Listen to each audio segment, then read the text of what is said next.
Kan hari jadi ke-459 tahun Sinjai. Perlombaan tradisional itu diantaranya seperti atraksi gendang Bugis Sinjai, kemudian Barazanji, tarian Padeko, pukul lesung, lomba kuliner tradisional hingga cerita rakyat. Sebelumnya, lomba permainan dan makanan tradisional ini serentak di seluruh kecamatan, kemudian dipusatkan di Sinjai. Untuk informasi lebih lengkapnya terkait kegiatan ini, Tribuners, kami sudah terhubung dengan reporter dari Tribun Timur, ada rekan Samsul Bahri di sana. Silakan rekan dengan informasi Anda. Ya, baik Mbak Dia di redaksi Tribun News dan pemirsa Tribun News dimanapun Anda berada. Saya reporter Tribun Timur, Syamsul Bahri, langsung dari Kabupaten Sinjai. Dapat kami laporkan bahwa sejak 2 pekan terakhir ini, masyarakat Kabupaten Sinjai bersama pemerintah Kabupaten Sinjai telah menggelar atau menyemarakkan sejumlah kegiatan dalam rangka Hari Jadi yang ke-459 tahun Kabupaten Sinjai. Sejumlah permainan tradisional maupun makanan tradisional yang selama ini masih tetap eksis atau tetap dilakoni oleh masyarakat di Kabupaten Sinjai dipestakan atau dilombakan. Nah, lomba tersebut sebelumnya dimulai dari 9 kecamatan yang ada di Kabupaten Sinjai dengan melibatkan masyarakat setiap desa mengikuti lomba tingkat kecamatan. Kemudian peserta lomba ataupun desa yang berhasil juara, inilah yang mengikuti perlombaan tingkat kabupaten di 9 kecamatan di Kabupaten Sinjai. Lomba-lomba tersebut seperti lomba atraksi gendang Bugis atau Pak Genrang yang selama ini tidak pernah dilombakan atau tidak pernah dipanggungkan di Kabupaten Sinjai, hanya banyak dilakoni masyarakat atau dipakai pada saat acara hajatan atau pesta-pesta pernikahan. Dan baru tahun ini oleh pihak Dinas Pariwisata dan Kebudayaan Kabupaten Sinjai menyiapkan panggung untuk mementaskan dalam rangka menyemarakan Hari Jadi Kabupaten Sinjai. Lomba gendang ini berasal dari 9 kecamatan yang kemudian dilombakan di dalam satu tempat, yakni dipusatkan di lapangan Sinjai Bersatu. Demikian juga yang lainnya seperti lomba Barasanji yang selama ini memang hanya dipakai masyarakat Kabupaten Sinjai di salah satu acara hajatan atau syukuran, dan baru kali ini ikut dilombakan di dalam rangka menyemarakan Hari Jadi Kabupaten Sinjai. Selain itu, yang tak kalah menariknya juga panitia Hari Jadi Kabupaten Sinjai, dalam hal ini Dinas Pariwisata dan Kebudayaan Kabupaten Sinjai juga memperlombakan makanan khas Kabupaten Sinjai atau makanan kuliner yang selama ini sudah membumi di daerah ini dan mulai diperkenalkan ke tingkat kabupaten, yakni lomba makanan tradisional itu seperti nasu cuka. Nasu cuka sendiri ini berasal dari pelosok Kabupaten Sinjai, khususnya berasal dari masyarakat yang berada di wilayah pegunungan atau di daerah dataran tinggi Kabupaten Sinjai. Yang unik di masakan tersebut karena menggunakan bahan dari ayam kampung asli, kemudian menggunakan kuahnya dari air aren atau cuka tradisional, dan ini yang menjadi sekarang populer di masyarakat di Kabupaten Sinjai dan menjadi pembeda dengan makanan tradisionalnya di daerah lain di Sulawesi Selatan ataupun di Indonesia. Sedangkan selain itu masih ada satu masakan khas tradisional kuliner di Kabupaten Sinjai, yakni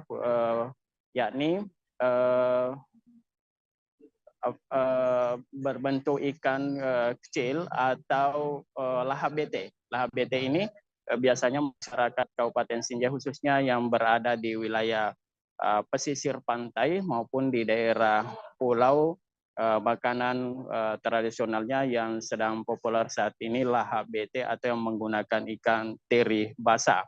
Dan masih banyak lagi perlu. Untuk informasi Anda, selamat beraktivitas kembali.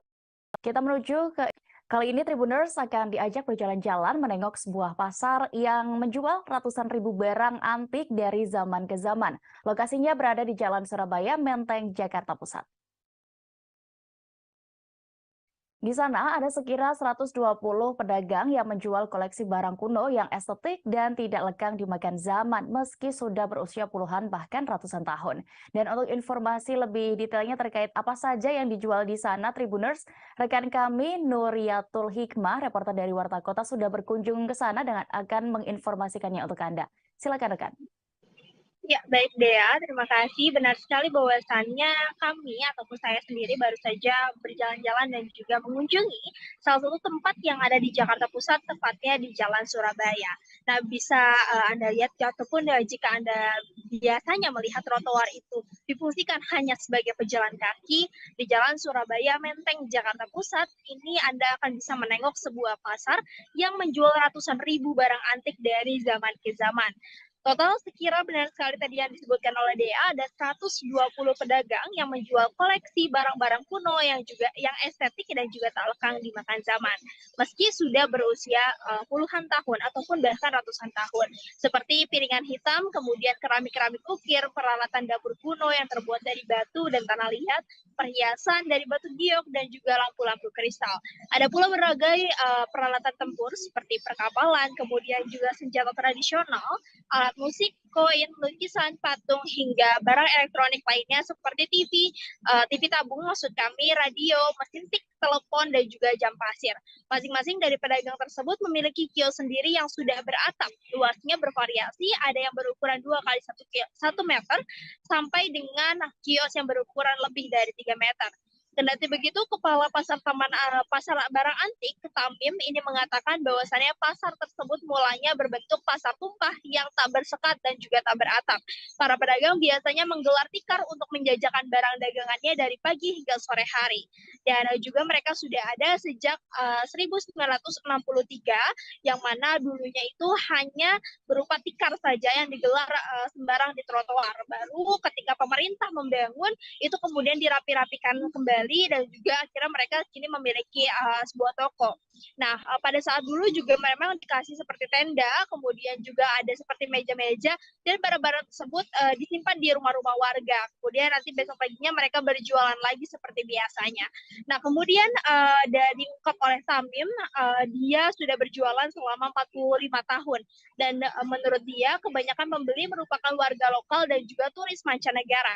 Kebanyakan mereka datang untuk menengok koleksi sejarah dan juga membelinya untuk koleksi rumah. Dan selain itu, kebanyakan turis-turis yang datang itu berasal dari Amerika, kemudian juga Belanda, Malaysia, Singapura, Thailand.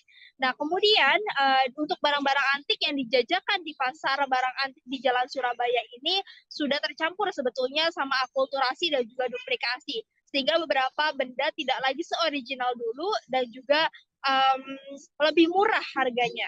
Dan setelah itu juga memang ada banyak sekali duplikat-duplikat lain seperti alat musik trombon, kemudian juga lampu-lampu dan lain sebagainya.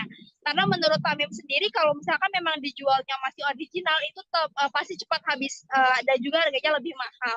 Nah, pria berjanggut putih tersebut juga menjelaskan bahwasannya kebanyakan barang antik yang dijual di Jalan Surabaya tersebut itu berasal dari pengkolektor yang dijual kepada mereka. Sementara barangnya berasal dari bekas-bekas kerajaan Jawa dan juga Cina.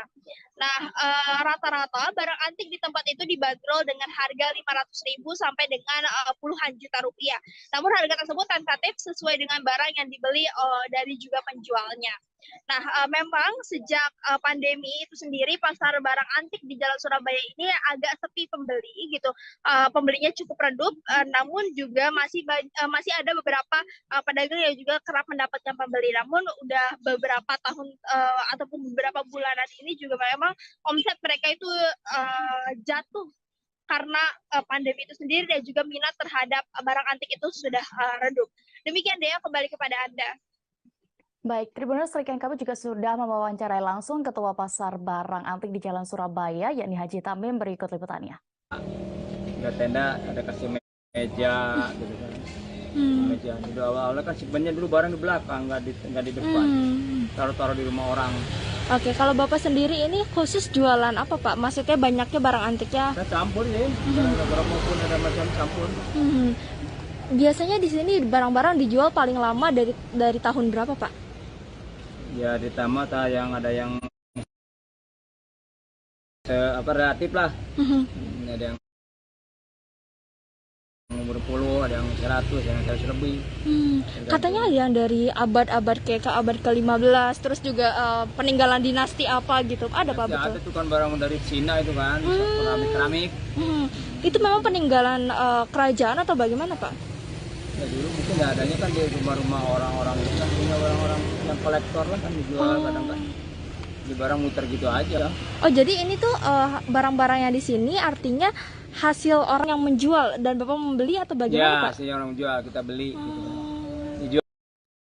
Tribuners memiliki keterbatasan tidak menjadi halangan bagi kalangan disabilitas untuk membentuk komunitas wisata seperti Jakarta Barrier Free Tourism atau JBFT. Komunitas ini merupakan gerakan untuk para difabel berupa jalan-jalan bersama ke suatu tempat di Jakarta dengan menggunakan transportasi umum.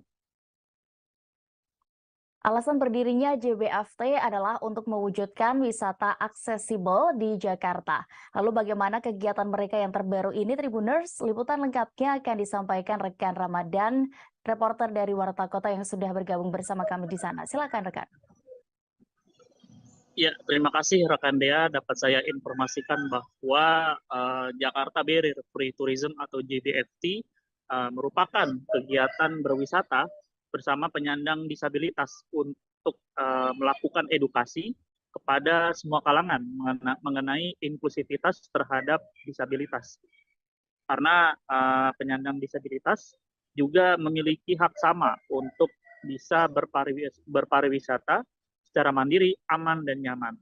Hal itu dikatakan oleh koordinator JBFT bernama Radi Bunga yang dapat kami temui pada beberapa hari yang lalu di Taman Literasi Marta Christina Tiahahu. Dan seperti diketahui bahwa JBFT ini setelah 2 tahun vakum akhirnya kembali melakukan kegiatan dengan mengunjungi Taman Literasi Marta Christina Tiahahu yang mana baru diketahui rampung direvitalisasi pada September 2022 lalu. Dan alasan mengapa memilih taman ini karena memang diketahui taman ini selain baru saja rampung direvitalisasi sejak zaman Gubernur Anies Baswedan, taman ini juga ingin dilihat oleh teman-teman dari JBFT untuk melihat fasilitas-fasilitas yang ada di taman tersebut. Dan sebelum mengunjungi Taman Literasi Marta Christina Tiahahu, teman-teman dari JBFT ini sebelumnya sempat berkumpul terlebih dahulu di halte Transjakarta, stasiun kota yang ada di Jakarta Barat. Lalu beberapa saat kemudian mereka bergerak untuk datang ke Taman Literasi Marta Christina Tiahahu dengan turun di halte CSW, Kebayoran Baru, Jakarta Selatan. Dan kurang lebih sekitar 400 meter mereka kemudian bergerak untuk menuju Taman Literasi Marta Christina Tiahahu. Dan menurut Rade, setelah mereka berjalan-jalan atau berwisata seperti itu dengan menggunakan transportasi umum, memang masih banyak kekurangan-kekurangan seperti fasilitas-fasilitas yang ada di Jakarta sendiri. Karena memang menurut Rade belum disabilitas seperti masih ada kekurangan baik di fasilitas publik maupun transportasi yang ada di Jakarta itu sendiri.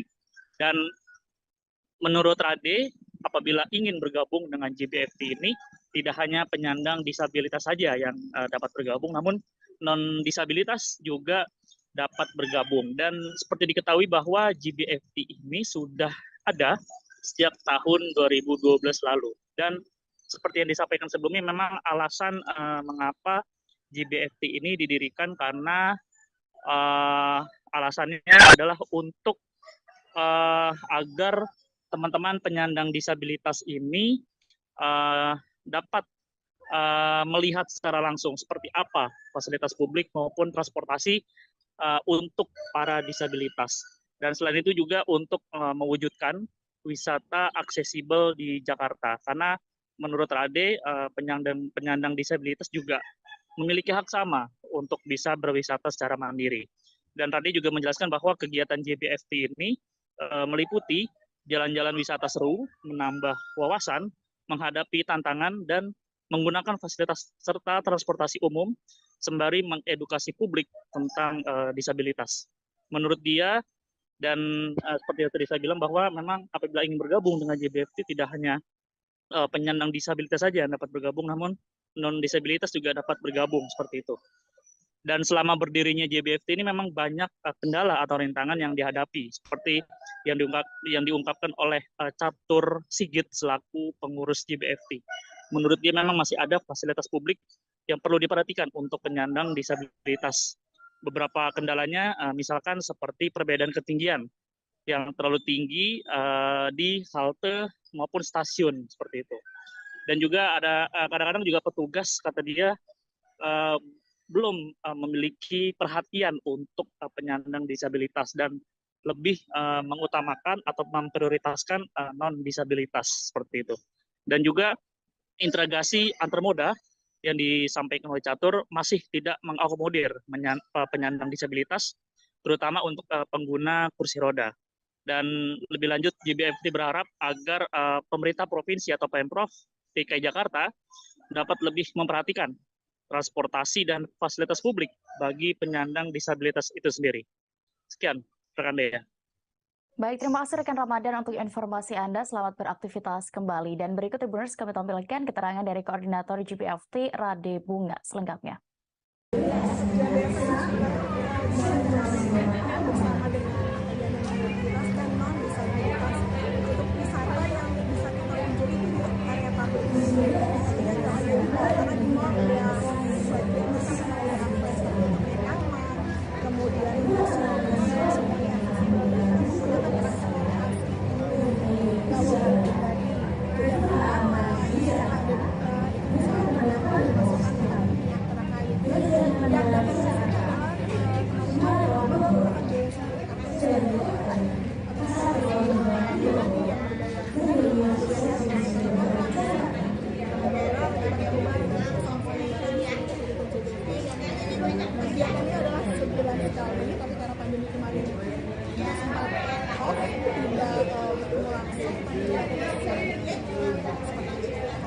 Nah ini kegiatannya mulai berlangsung kapan sih Mbak?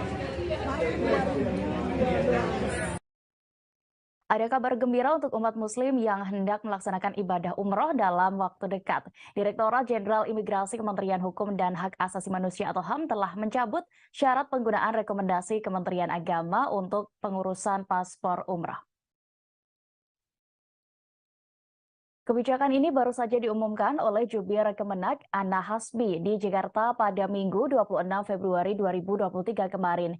Ana menjelaskan ketentuan terkait rekomendasi paspor dari Kemenak sebelumnya diterbitkan pertama kali pada awal Maret 2017, di mana saat itu pihaknya menerima surat edaran dari Ditjen Imigrasi mengenai adanya persyaratan tambahan berupa rekomendasi dari Kemenak dalam proses pengurusan paspor umroh.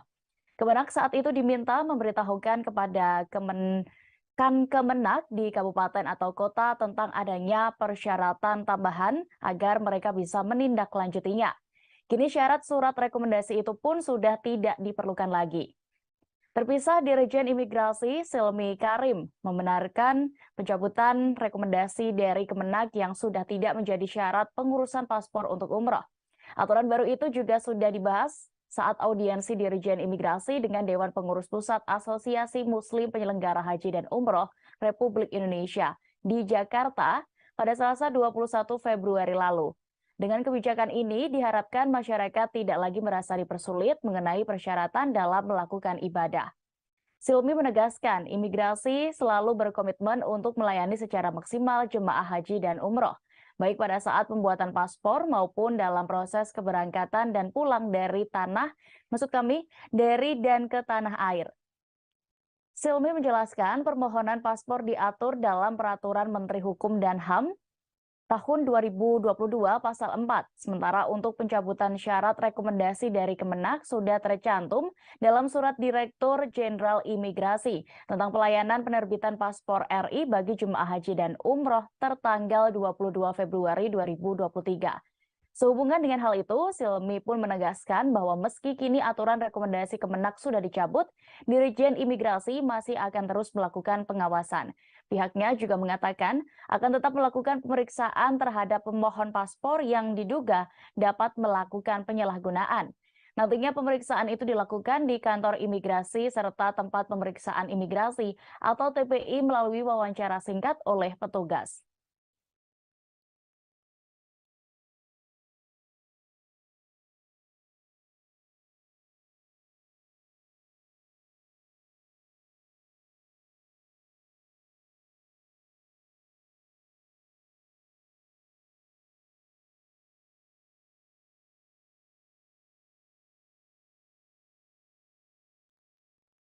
Wedang kacang tanah menjadi kuliner yang cukup populer di Jawa Tengah, Tribuners. Dan untuk di kota Semarang, minuman penghangat tubuh ini masih cukup mudah ditemui di berbagai lokasi. Biasanya kuliner itu dijual menggunakan gerobak ataupun warung tenda yang mulai buka di sore hari.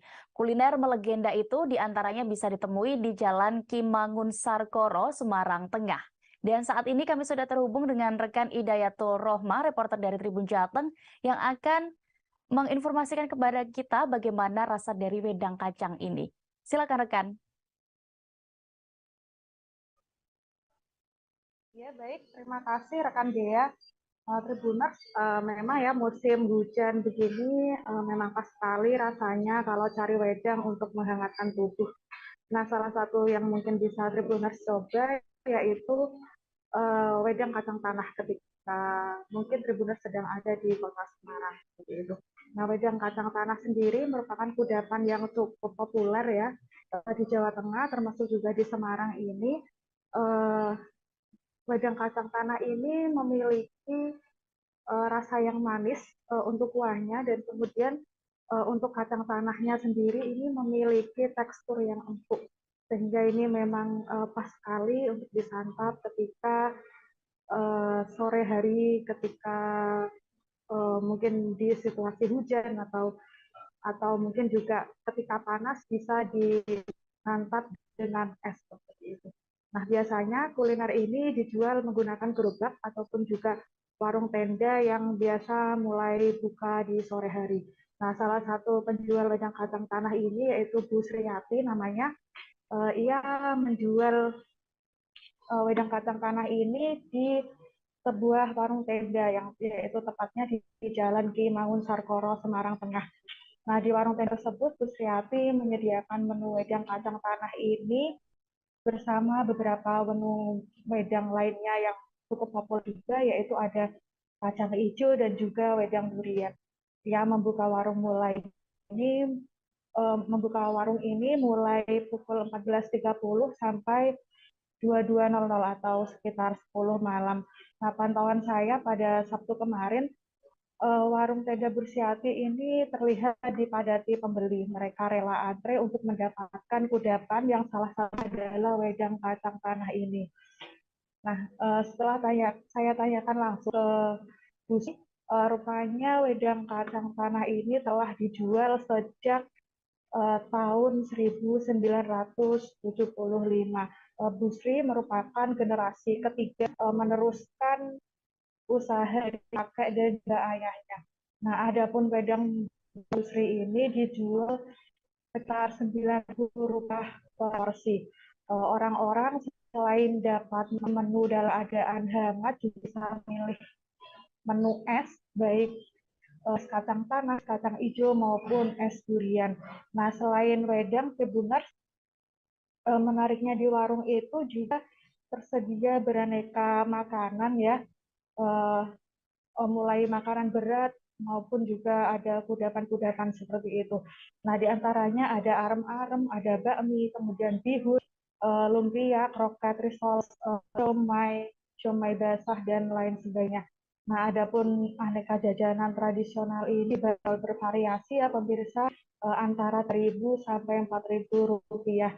Nah, untuk makan di warung Bu Sriati Irsa, pengunjung ini dengan menghabiskan sekitar Rp20.000 itu bisa cukup kenyang ya, yaitu sudah 4 wedang dan beberapa kudapan lainnya. Yang rekan Dea, dan terima kasih Tribuners. Baik, terima kasih rekan Hidayatul untuk informasi Anda dari Semarang. Selamat bertugas kembali. Dan Tribuners, berikut kami tampilkan wawancara bersama Sriati selaku pemilik warung dan juga Agustin, salah satu pelanggan di sana. Selengkapnya. Ini sih. Alhamdulillah. Ini bukanya mulai jam berapa sampai jam berapa? Setengah 3 sampai jam 10 malam. Ini yang membuat orang-orang kuliner di sini nih lebih ke kuliner apanya sih? Genderis gitu atau bagaimana? Muslimah. Kenyang itu. Rp20.000 sudah kenyang itu. Udah wedang, udah jajan. Sudah bisa duduk. Kalau jenengan biasanya habis berapa kalau? Ini rombongan. Biasanya pegawai diajak jajan ke sini. Oh, setiap harinya kayak gitu. Pegawai yang Kalau sini kan rombongan. rame terus sih. Sore jam 5 gitu pasti rame. Masyarakat Tanah Sunda pasti sudah tidak asing lagi dengan kue ali yang mirip dengan donat dengan rasa yang cukup khas. Kudapan atau camilan lidah. Sentral pembuatannya, yakni di rumah Mito Hakaus di wilayah Kecamatan Cisarua, Kabupaten Bogor. Dan untuk testimoninya lebih jelas terkait kue satu ini, Tribuners, kami sudah terhubung dengan reporter Tribun Bogor. Di sana ada rekan Wahyu Topami, silakan dengan informasi Anda.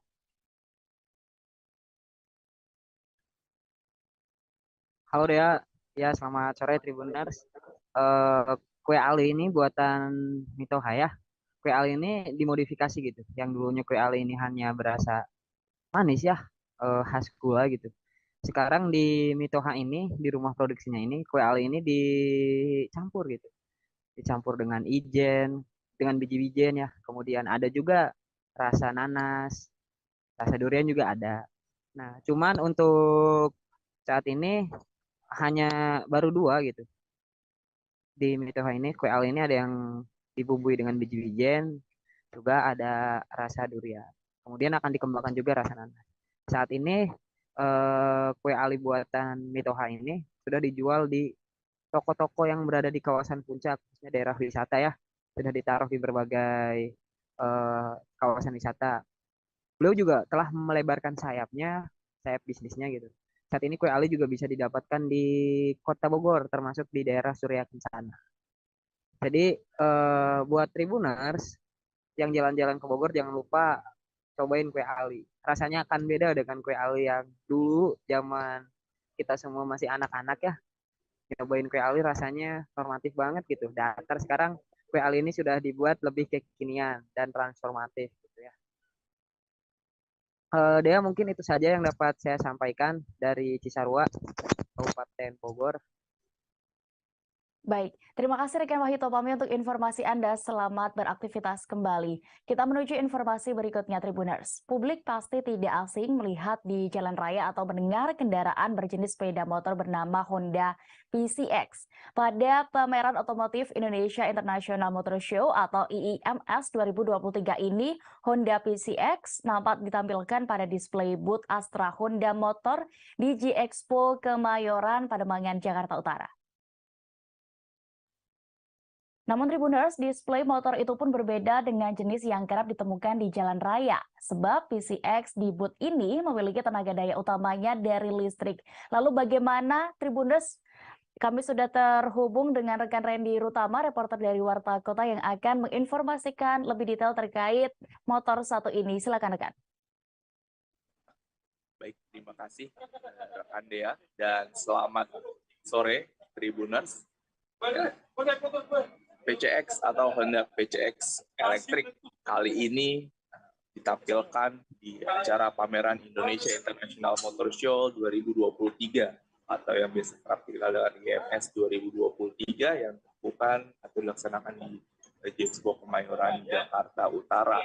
Ya, pantauan wartakotalive.com beberapa waktu lalu di IIMS ada salah satu booth yakni dari booth otomotif sepeda motor yaitu Honda menampilkan berupa kendaraan elektrik, yakni Honda PCX. Mungkin beberapa dari publik tidak asing dengan istilah motor PCX ini karena mungkin kerap kali juga melihat di jalan raya. Namun berbeda dengan PCX yang kerap kali kalian Tribuners atau publik lihat di jalan raya, PCX kali ini bertenaga elektrik, yakni dengan bermuatan baterai lithium-ion 50 dengan 4 volt. Dan sehingga menghasilkan tenaga mencapai 4,2 kW dan atau 6,63 HP, lalu torsi mencapai 18 Nm. Honda PCX ini bisa Tribuners lihat di pameran IMS 2023 terdapat di booth Honda. Berbeda dengan PCX dari yang bertenaga bensin pada umumnya, PCX ini tidak memiliki knalpot tentunya. Tampilan dari bagian tulisan yakni berwarna biru, berbeda dengan PCX 150 atau PCX tahun-tahun sebelumnya yang bertenaga bensin yang hanya memiliki warna yakni perak. Selain itu, nuansa biru juga bisa dilihat pada bagian LED atau list lampu bagian depan dari motor ini. Lebih menekankan bahwa motor ini memiliki tenaga listrik, tentu tidak ada hal yang spesifik berbeda dari bentukan interior atau bodi yang dimiliki oleh PCX elektrik dengan PCX bertenaga bensin tersebut.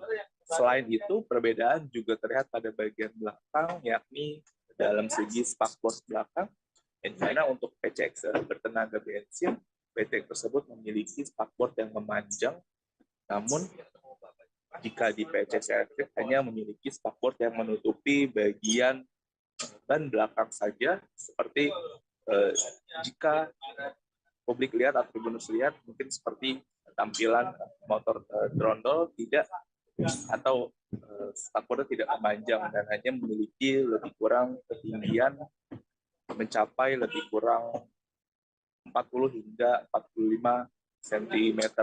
Namun Honda PCX ini belum juga dipastikan kapan akan segera dipublikasikan atau diperjualbelikan di tanah air hingga saat IMS 2023 kemarin ditutup. Dan diketahui juga ya PCX elektrik ini sudah dirilis sejak tahun 2019 lalu, namun hingga sekarang masih belum diperjualbelikan dan hanya masih bisnis to bisnis atau B2B saja. Mungkin saja rekan dia yang bisa saya sampaikan terkait liputan PCX elektrik di IMS 2023. Baik, terima kasih rekan Randy untuk informasi Anda di Jakarta. Selamat kembali beraktivitas. Kita menuju informasi selanjutnya, Tribuners. Rekomendasi tempat wisata selanjutnya ini dijuluki sepotong surga di ekor Borneo, yakni Temajuk di Pulau Kalimantan. Maksud kami Temajuk di Pulau Kalimantan. Temajuk merupakan desa wisata di ujung Indonesia, tepatnya di utara Kalimantan Barat. Desa ini berbatasan langsung dengan Teluk Melano, Malaysia.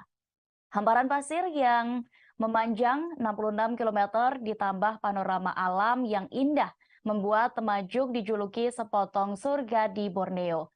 Ada banyak spot wisata yang bisa menjadi pilihan buat Tribuners healing ataupun bersantai bersama keluarga.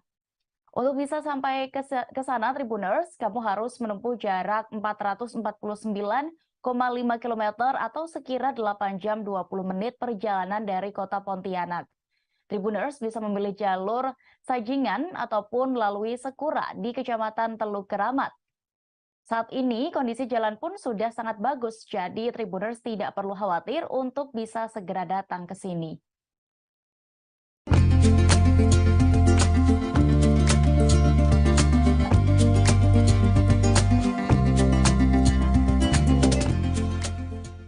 Selamat datang di Temajuk, sepotong surga di ekor Borneo. Temajuk merupakan desa wisata di ujung Indonesia, tepatnya di utara Kalimantan Barat. Desa ini berbatasan langsung dengan Teluk Melano, Malaysia. Ada banyak spot wisata yang bisa jadi pilihan untuk kamu healing atau bersantai bersama keluarga.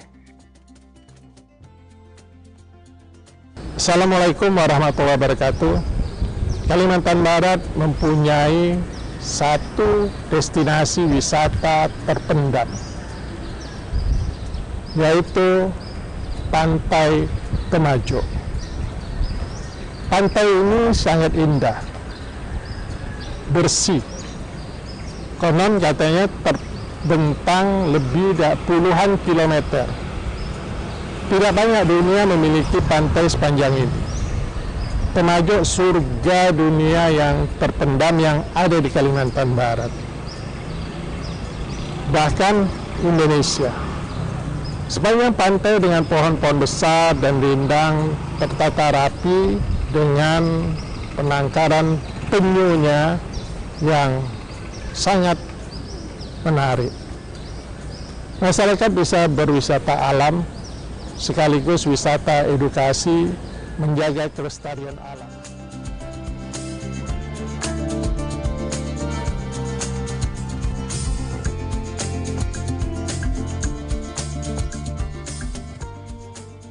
Pantai Temajuk merupakan salah satu destinasi wisata unggulan yang ada di Kalimantan Barat. Dengan keindahan Pantai Temajuk, dengan keramah tamahan masyarakat di sekitar, dengan adanya industri kreatif yang akan menghadirkan souvenir-souvenir menarik yang bisa dibawa pulang oleh para wisatawan dan disajikan dengan kuliner-kuliner khas dari Pantai Temajuk, menjadikan Pantai Temajuk merupakan salah satu destinasi wisata yang wajib kita kunjungin bersama.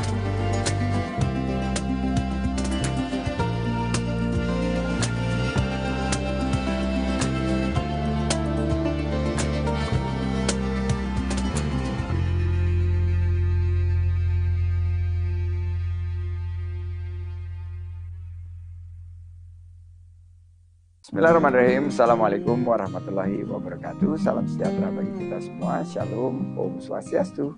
Namo Buddhaya, salam kebajikan, salam sehat, salam Indonesia maju, penuh semangat. Desa wisata merupakan momentum untuk membangkitkan kesadaran dan mempererat kolaborasi dari berbagai stakeholders, dari Value of Change dan Pentahelix untuk mengembangkan pariwisata berkelanjutan. Tercatat dalam rentang waktu 1 tahun, ratusan desa wisata telah muncul di Kalimantan Barat dan salah satunya telah diapresiasi di tingkat nasional. Pengembangan desa wisata telah membentuk sistem kekeluargaan, kelembagaan yang kuat dan mandiri karena diinisiasi oleh masyarakat itu sendiri. Sehingga desa wisata sendiri membentuk ketahanan ekonomi dan lingkungan maupun ketahanan sosial. Saya Sandiaga Salahuddin Uno, Menteri Pariwisata dan Ekonomi Kreatif Republik Indonesia, memberikan apresiasi pemerintah Provinsi Kalimantan Barat yang telah mendukung program ADWI dengan penyelenggaraan ADWI tingkat Provinsi Kalimantan Barat. Terima kasih Pak Gubernur, terima kasih Pak Sekda, dan juga terima kasih Pak Wagub dan Ibu Windy. Sukses selalu.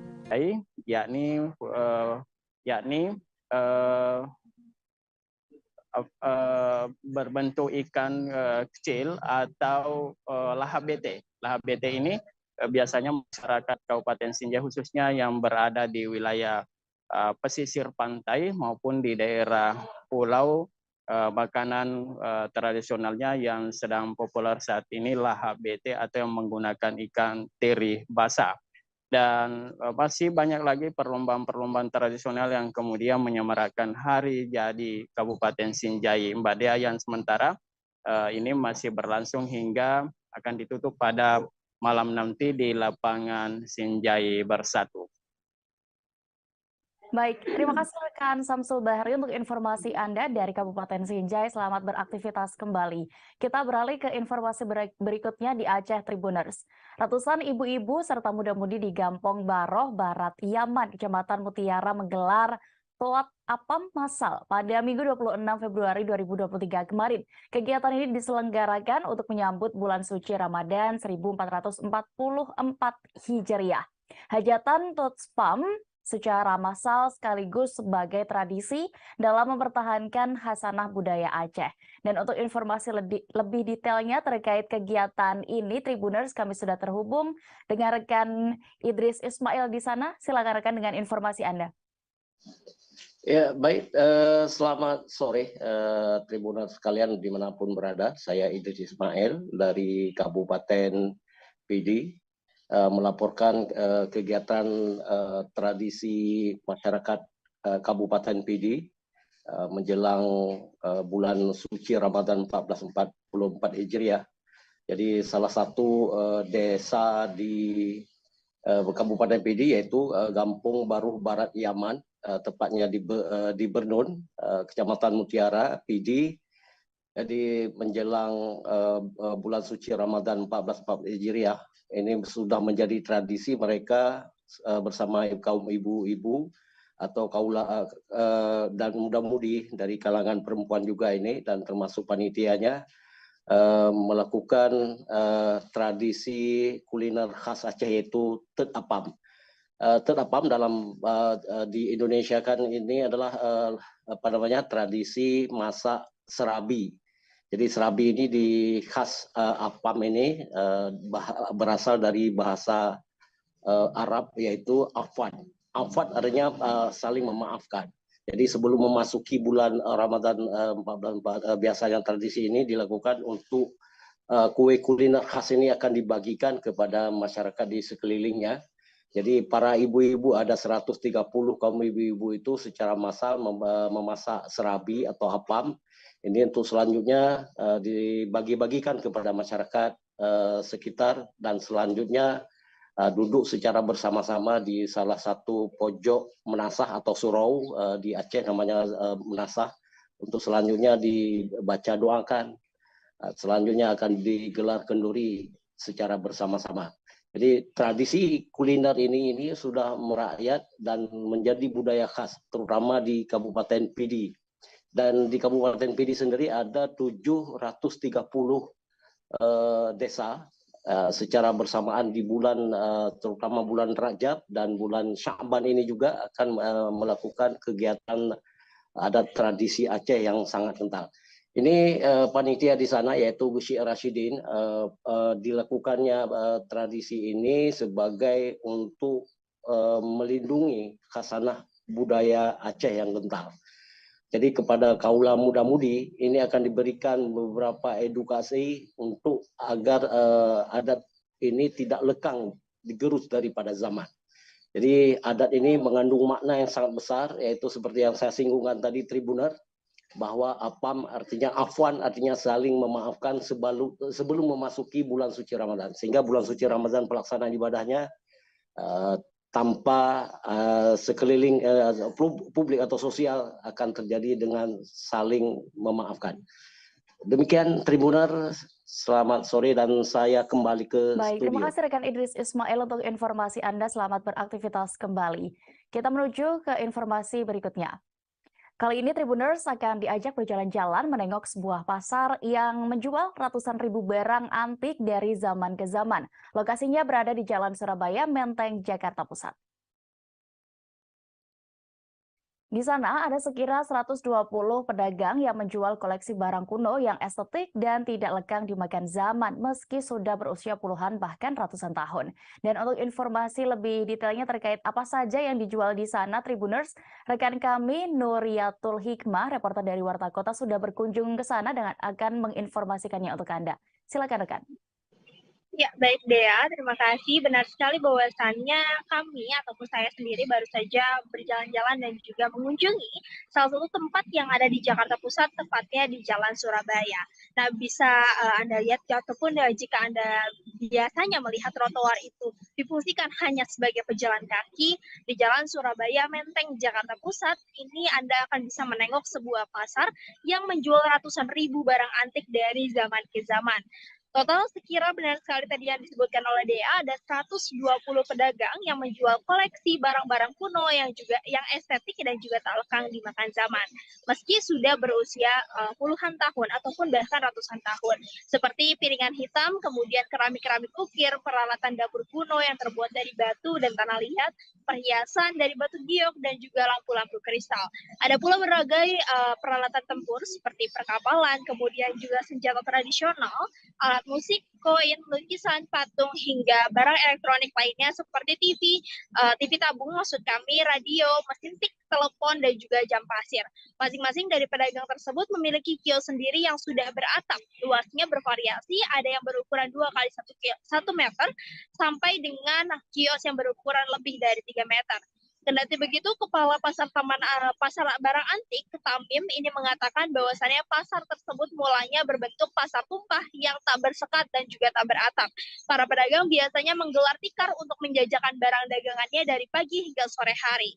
Dan juga mereka sudah ada sejak 1963, yang mana dulunya itu hanya berupa tikar saja yang digelar sembarang di trotoar. Baru ketika pemerintah membangun, itu kemudian dirapi-rapikan kembali, dan juga akhirnya mereka kini memiliki sebuah toko.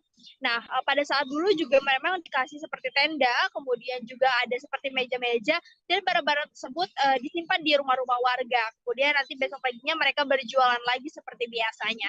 Nah, kemudian diungkap oleh Tamim, dia sudah berjualan selama 45 tahun.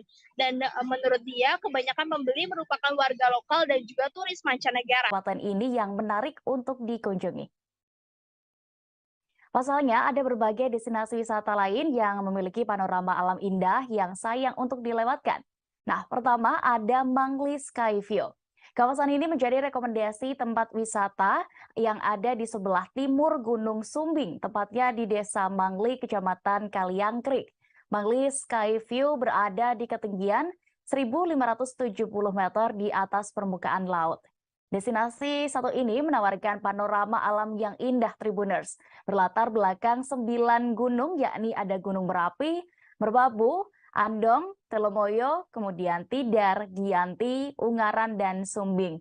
Banyak fasilitas yang bisa Tribuners nikmati di sana, seperti camping ground yang dilengkapi dengan musola, toilet, warung, listrik, hingga wifi. Kemudian selanjutnya ada Nepal Van Java di Dusun Butuh, Kaliangkrik. Tempat wisata satu ini dikenal dengan Nepal Van Java. Kawasan ini terletak di ketinggian 1.620 mdpl, tepatnya di bawah kaki Gunung Sumbing. Dusun Butuh Kaliangkrik disebut sebagai Nepal Van Java karena di kawasan ini mirip dengan pegunungan Himalaya di Nepal, Tribuners. Nah, buat traveler yang suka menyaksikan matahari terbit, maka cocok banget buat mampir ke dusun satu ini. Tidak hanya itu saja, saat malam hari akan terlihat pula bintang-bintang bertaburan di langit. Selanjutnya, yakni jika Tribuners ke Magelang, coba mampir ke Curug Silawe di kaki Gunung Sumbing, tepatnya Dusun Kopeng, Desa Sutopati, Kecamatan Kajoran.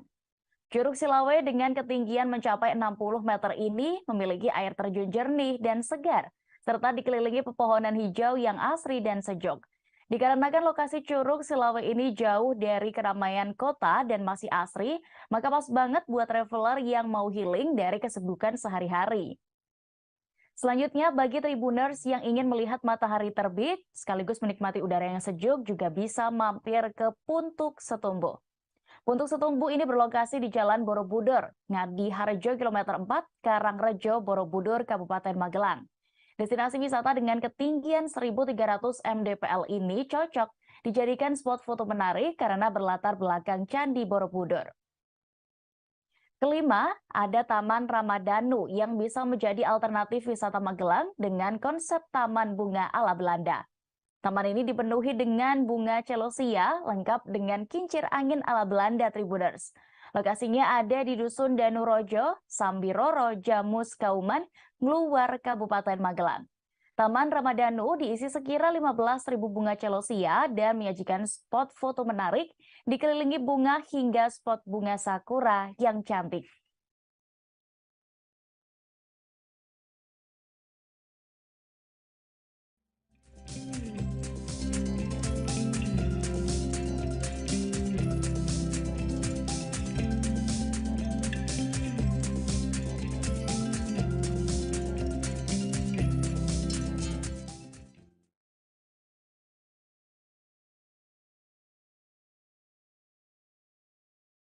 Tribuners Indonesia kembali sukses menggelar ajang balapan kelas dunia Formula One Powerboat World Championship atau F1 H20.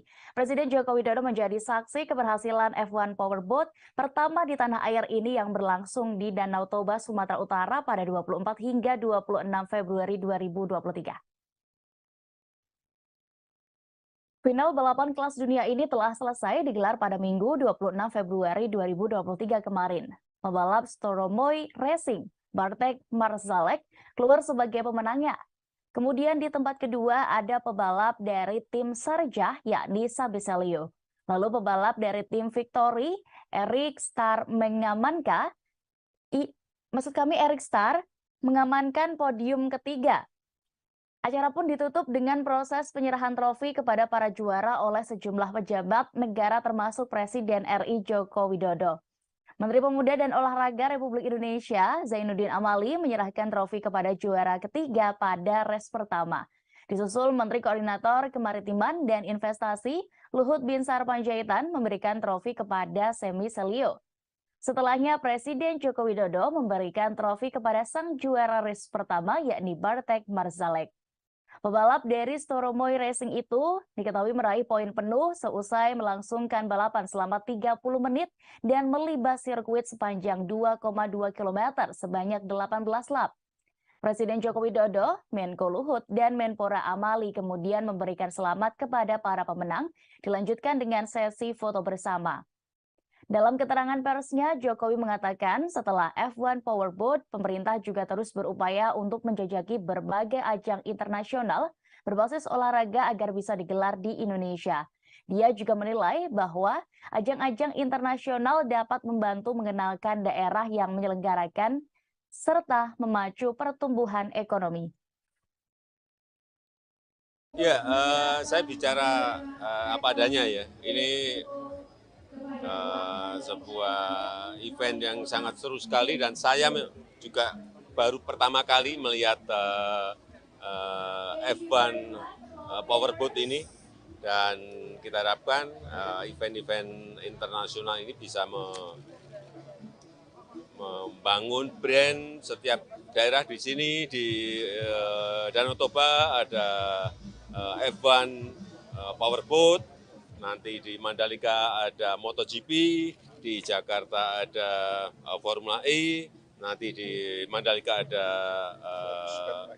Superbike. Saya kira ini akan men-trigger ekonomi di daerah. Sangat bagus sekali.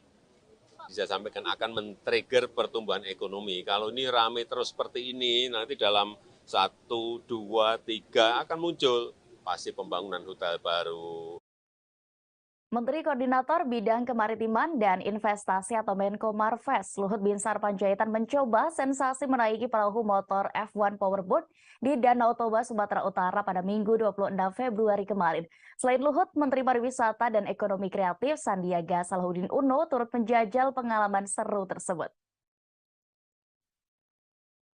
Momen saat Menko Luhut merasakan naik perahu motor balap itu diunggah dalam laman Instagram @Kemenko Marves kemarin.